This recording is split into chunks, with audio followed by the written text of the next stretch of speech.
നന്ദ, ചില കാര്യങ്ങൾ തുറന്ന് സംസാരിക്കേണ്ട സമയമായിരിക്കുന്നു.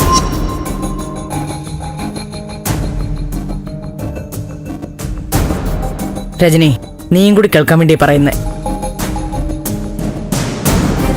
നമ്മുടെ വീടിന്റെ അവസ്ഥ വളരെ മോശമാണ്.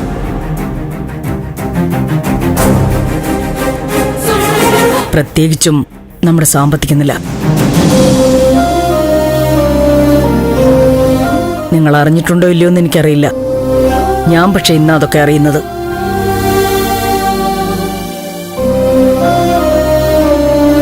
നമ്മുടെ കമ്പനി ബലരാമൻ കൈപ്പിടിയിൽ ഒതുക്കി കഴിഞ്ഞിരിക്കുന്നു.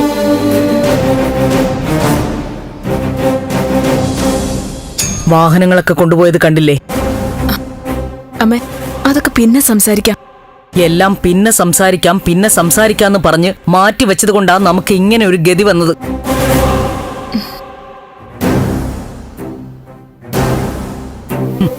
വട്ടപൂജ്യത്തിലെത്തി നിൽക്കുക. നിങ്ങളുടെ അച്ഛൻ സമയത്ത് എല്ലാ കാര്യങ്ങളും അറിയിച്ചിരുന്നെങ്കിൽ എന്തെങ്കിലുമൊക്കെ ചെയ്യാമായിരുന്നു.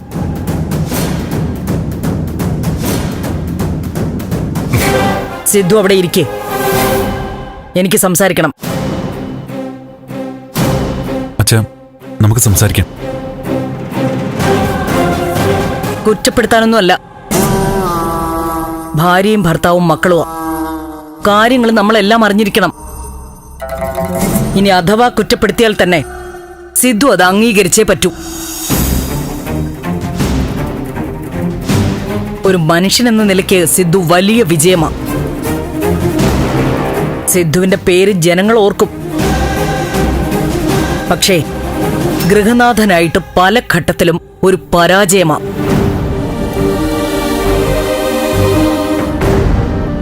വീട്ടിലും സിദ്ധു ഒരു രാഷ്ട്രീയ നേതാവാകാൻ നോക്കി. ആദർശ രാഷ്ട്രീയമല്ല, പ്രായോഗിക രാഷ്ട്രീയമാണ് വേണ്ടതെന്ന് സിദ്ധു തിരിച്ചറിഞ്ഞില്ല.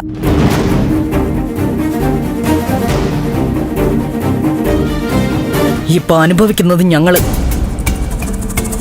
വാഹനം കൊണ്ടുപോകാൻ ആള് വന്നപ്പോ സിദ്ധു താക്കോലെടുത്തു കൊടുത്തു. നാളെ മുതൽ നമ്മൾ എങ്ങനെ യാത്ര ചെയ്യുമെന്ന് ചിന്തിച്ചിട്ടുണ്ടോ?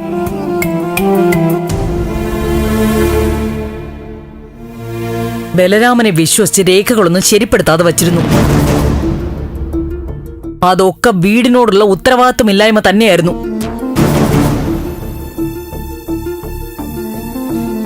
അമ്മേ, അച്ഛൻ നല്ലതിനു വേണ്ടി ഇതൊക്കെ ചെയ്യുന്നേ. ആ, അച്ഛനെ പറയുമ്പോ നിനക്ക് പൊള്ളും. സിദ്ധുവിന്റെ ഏറ്റവും വലിയ പിടിപ്പുകേട് നിന്റെ കാര്യത്തിലായിരുന്നു. ഭാര്യാന്നും പറഞ്ഞു കൊണ്ടുവന്നവളെ ഇവിടുന്ന് പറഞ്ഞയക്കണമെന്ന് സിദ്ധുവും കൂടി വാശി കാണിച്ചിരുന്നുവെങ്കിൽ MLA സ്ഥാനവും പോയി അണികളുടെ കല്ലേറൊക്കെ ഏറ്റുവാങ്ങേണ്ടി വരില്ലായിരുന്നു. സിദ്ധു ഇന്നും മന്ത്രിയായിട്ടിരുന്നേനെ. അതൊന്നും ആവണ്ട, പോട്ടെ. സമാധാനമുള്ള ഒരു ജീവിതം കിട്ടുമായിരുന്നല്ലോ. അമ്മേ, പ്ലീസ് ഒന്ന് നിർത്താവോ? പ്രഭ പറഞ്ഞോട്ടെ മോളെ. പ്രഭ പറയുന്നത് ചിലതൊക്കെ ശരിയാ. സമയത്ത് നിങ്ങളെ ആരെയും കാര്യങ്ങൾ അറിയിച്ചില്ല. വീട്ടിൽ ഞാൻ ആദർശ രാഷ്ട്രീയം കൊണ്ടുവന്നു. പക്ഷേ അത് തെറ്റാണെന്ന് എനിക്ക് തോന്നുന്നില്ല.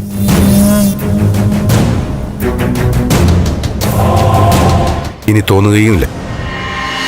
ശരി, തോന്നണ്ട. ഞാൻ ചില കാര്യങ്ങളൊക്കെ തീരുമാനിച്ചിട്ടുണ്ട്. ഒക്കെ നാളെ പറയാം. ഫ്ലവേഴ്സ് ഒരുക്കുന്ന കാഴ്ച വസന്തം യൂട്യൂബിൽ പ്രേക്ഷകർക്ക് ലൈവായി കാണാം. ഫ്ലവേഴ്സ് കോമഡിയിൽ ജോയിൻ ചെയ്യൂ, ആസ്വദിക്കൂ.